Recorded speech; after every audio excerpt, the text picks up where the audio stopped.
श्री गुरुवे नमः। श्राद्धा सरसविहारिणे नमः। श्री शुक श्याम चरणदासो जयति। श्री सरस निकुंज पीठाधीश्वर आचार्य श्री श्री अलबेली माधुरी शरण जी महाराज जी के श्री चरण कमलों में दंडवत प्रणाम। जय जय श्री राधे श्याम। जय जय श्री राधे। प्रस्तुत है डॉक्टर अवध बिहारी लाल कपूर द्वारा रचित ग्रंथ ब्रज के भक्त से श्री गदाधर दास बाबा जी का चरित्र। श्री गदाधर दास बाबा जी वृंदावन। वृंदावन में रंग जी के मंदिर के सन्निकट लाला बाबू का बड़ा मंदिर है। उसमें श्री कृष्ण चंद्रमा और श्री राधा रानी की बड़ी आकर्षक दो मूर्तियां हैं। जो एक बार उन्हें देख लेता है उसका मन मंदिर भी उनका एक और मंदिर बनकर रह जाता है। वे सदा के लिए आविराजते हैं और अपनी अनुपम रूप माधुरी की किरण छटा से उसे आलोकित करते रहते हैं। आज से 50-60 वर्ष पूर्व की बात है। श्री गदाधर दास बाबा नाम के एक बंगाली महात्मा ने प्रथम बार उनके दर्शन किए। तभी उन्होंने इन पर ऐसी मोहिनी डाली कि वृंदावन के दूसरे ठाकुरों को भूल गए।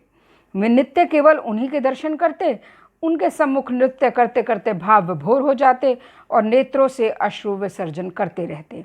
बीच बीच में ऐसे हुंकार भरते जिससे दिशाएं गूंज उठती।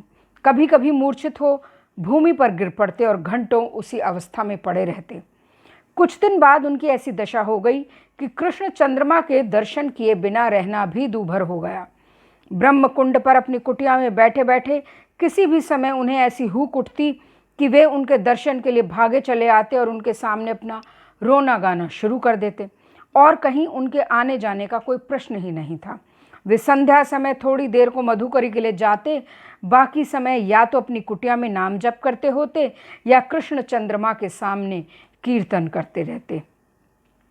पर एक दिन मंगला आरती से लेकर शयन आरती तक किसी भी समय गदाधर दास बाबा को कृष्ण चंद्रमा के मंदिर में किसी ने नहीं देखा। वे न जाने क्यों दावानल कुंड पर जा पहुँचे। अपने साथ लेते गए एक पोटली में फूलमाला और कुछ भोग की सामग्री। पोटली एक कदम की डाल में लटका दी। स्वयं उसके नीचे बैठकर कीर्तन करने लगे।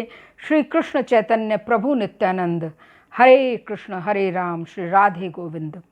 आसपास की कुटिया में रहने वाले महात्माओं को उनके कीर्तन की ध्वनि देर रात तक सुनाई पड़ती रही, फिर एकाएक बंद हो गई। दूसरे दिन बसंत पंचमी थी। प्रातःकाल दावानल कुंड के श्री गोपाल दास बाबा ने देखा कि उस कदम्ब पर बैठे पक्षी अपने कलरव द्वारा गदाधर दास बाबा पर हुई राधा कृष्ण की विशेष कृपा की उद्घोषणा कर रहे हैं। बाबा अचेतन अवस्था में कदम्ब के नीचे पड़े रहे। उनके पुलकित मुखारविंद की अपूर्व आभा से लग रहा है कि वे किसी दिव्य अनुभूति के अलौकिक आनंद का अनुभव कर रहे हैं। गोपाल दास बाबा उन्हें उठाकर अपनी कुटिया पर ले गए। धीरे धीरे उन्हें कुछ बाह्य चेतना हुई। गोपाल दास बाबा ने पूछा, बाबा आपको क्या हो गया था? उन्होंने संकेत से कुछ कहना चाहा पर कह न सके। उनके नेत्रों से अश्रु बिंदु टपक पड़े। उनकी बाह्य चेतना फिर जाती रही जो लौटकर कभी न आई। बहुत देर तक वे निश्चेष्ट निस्पंद अवस्था में पड़े रहे। रात 10 बजे उनके प्राण पखेड़ू उड़कर वहाँ चले गए जहाँ श्री कृष्ण चंद्रमा की चांदनी सदा छिटकी रहकर भक्त चकोर को तृप्त करती रहती है। गदाधर दास बाबा का जन्म बंगाल के हुगली जिले के अंतर्गत नतिकपुर ग्राम में हुआ था। कुछ ही दिन पूर्व वे वृंदावन आकर ब्रह्म कुंड के निकट रहने लगे थे। लोगों का कहना है कि उस दिन उनसे श्री कृष्ण चंद्रमा ने स्वप्न में दावानल कुंड पर दर्शन देने की बात कही थी। तभी वे उनकी पूजा और भोग की सामग्री लेकर वहाँ पहुँच गए थे। श्री राधा सरस बिहारी लाल की जय।